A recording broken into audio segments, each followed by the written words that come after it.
औरत का फैसला। नैतिक मूल्यों से ये कहानी भले ही आपको इंसाफ करती ना दिखे, लेकिन जिम्मेदारियों की नजर से देखेंगे तो शायद कुछ समझ में आए। ये क्या है बहू, सुबह से घर का काम करती रहती है, फिर ऑफिस जाती है और बच्चों में लगी रहती है। अरे ऑफिस क्यों नहीं छोड़ देती, या फिर घर के लिए कोई नौकरानी रख ले। कैसी बात कर रही है माँ, जानती तो है ना अभी इनके ऊपर कितना लोन है। थोड़ा ही सही मदद कर देती हूँ तो अच्छा लगता है, और अभी उनको मेरे पैसे की जरूरत भी तो है। सुधा चंदर को बचपन से प्यार करती थी। एक ही मोहल्ले में खेल कूद कर बड़े हुए दोनों। जहाँ सुधा संपन्न परिवार से थी तो वहीं चंदर का परिवार आर्थिक परेशानियों से जूझता ही रहा। लेकिन सुधा की जिद के आगे किसी की नहीं चली। सुधा कल ऑफिस जल्दी जाना है और 2 दिन के लिए गुजरात ऑफिस के काम से भी जाना होगा। अरे कैसी बात कर रहा है बेटा, बहू को अगले महीने बच्चा होने वाला है, इस वक्त तो उसके साथ है। अरे कोई बात नहीं ना माँ, उनको जरूरी काम होगा, वरना मेरा चंदर ऐसे वक्त में मुझे छोड़कर कभी नहीं जाता। चंदर सुबह घर से निकलता तो आधी रात को घर में घुसता, वो भी शराब के नशे में। चंदर की माँ उसे खूब समझाती। अरे माँ देख रही हो ना कितना कर्जा है सर पर, काम करना पड़ता है, दिन रात काम नहीं करूँगा तो घर कैसे चलेगा। अरे लेकिन बहू को भी तो देख लिया कर, इस हालत में भी घर का बाहर का सारा काम करती है। चंदर तो जैसे माँ की बात सुनकर भी अनसुना कर देता है। ऑफिस के बाद चंदर का फोन माँ के पास आता है। माँ वो ऑफिस के काम से आज रात के लिए पास के शहर के ऑफिस जाना पड़ रहा है, कल सुबह आ जाऊंगा। सुधा रात को कमरे में सो रही होती है कि उसके पेट में दर्द होता है। सुधा चंदर को वीडियो कॉल करती है। इनको फोन कर लो, शायद कुछ आराम मिले। लेकिन 10 बार फोन करने पर भी वो सुधा का फोन नहीं उठाता। ऑफिस के काम से गए हैं, हो सकता है बिजी हो। कितनी मेहनत कर रहे हैं हम लोगों के लिए। सुधा सो तो जाती है, लेकिन अकेले उसे कमरे में डर लगता है। अगले रोज चंदर घर आता है, जहाँ सुधा ऑफिस जाने के लिए तैयार हो रही थी। तुम आज भी ऑफिस जाओगी? कल रात भर तो ड्यूटी की है, थक जाओगे, छुट्टी ले लो ना। अरे नहीं, कैसी बात कर रही हो, ये तो पॉसिबल ही नहीं है।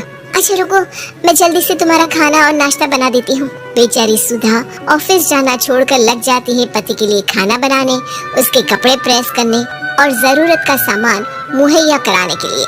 हो सके तो रात की ड्यूटी मत लिया करो ना, मुझे बहुत डर लगता है। अरे यार क्या है, तुम तो ऐसे बिहेव कर रही हो कि तुम ही अकेली हो जिसे बच्चा होने वाला है। इतने लोगों के पति जो काम के सिलसिले में बाहर होते हैं, उनका क्या?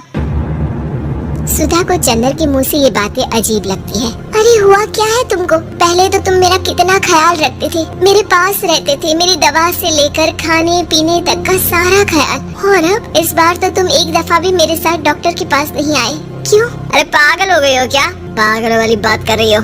काम धंधा देखो या फिर तुम्हें लेकर टहलता फिरो। और मुझे शुक्रवार की रात को काम से निकलना है, सोमवार आऊंगा। सुधा को समझ में नहीं आता कि क्यों अचानक से चंदर को फील्ड का काम मिल गया है। लेकिन एक दिन, सुधा मैं और चंदर जरा एक रिश्तेदार के घर जा रहे हैं, तुम भी तैयार हो जाओ, घर में अकेली कैसी रहोगी? अरे नहीं, इस हालत में इसे लेकर जाना ठीक नहीं है। अरे लेकिन मैं ऑफिस भी तो जाती हूँ, फिर घर में अकेले। चंदर उसकी कोई बात नहीं सुनता, वो सीधा कार निकाल कर माँ को लेकर चला जाता है। सुधा घर के काम में लग जाती है कि अचानक उसकी नजर चंदर के बैग पर पड़ती है, जिसमें एक कागज दिखाई देता है। इनके कागज भी ना इधर उधर फैले होते हैं, एक भी खो जाएगा तो बवाल करेंगे।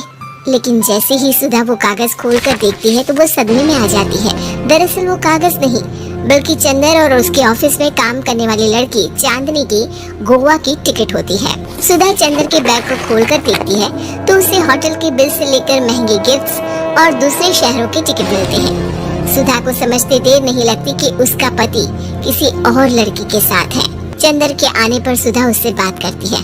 अरे नहीं, ऐसा कुछ नहीं है, तुमको गलत फहमी हो गई है।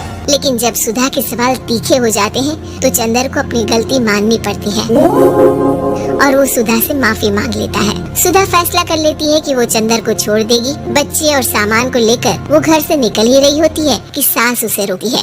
कहाँ जाएगी बेटा, रुक जा। चंदर को सुधा का जाना खल नहीं रहा था, वो झूठे मुंह भी उसे रोकने की कोशिश ही नहीं कर रहा था। सुधा चंदर को देखती है और मायके चली जाती है। मायके में माँ कहती है, अरे आज से गई? कौन सा चंदर तुझे छोड़ रहा था? माफी तो मांग ली थी ना। देखो बेटा, बेटी डोली में जाती है और अर्थी में ही निकलती है। पर पापा, मेरा आत्मसम्मान, उसका क्या? आपने मुझे पढ़ाया लिखाया है, इस लायक बनाया कि मैं खुद का खर्चा उठा सकूं, बेटी को पढ़ा सकूं, एक अच्छा जीवन पाऊं। अरे लेकिन पति की जरूरत तो होती है ना सुधा दीदी, और अगर आपको नहीं है तो इस बच्ची का सोचो जो अपने पिता से इस कदर जुड़ी है। आने वाले बच्चे की सोचो जिसके आने से पहले ही आपने पिता का प्यार से दूर करने की सोच ली। सुधा फोन देखती है लेकिन चंदर का कोई कॉल नहीं होता।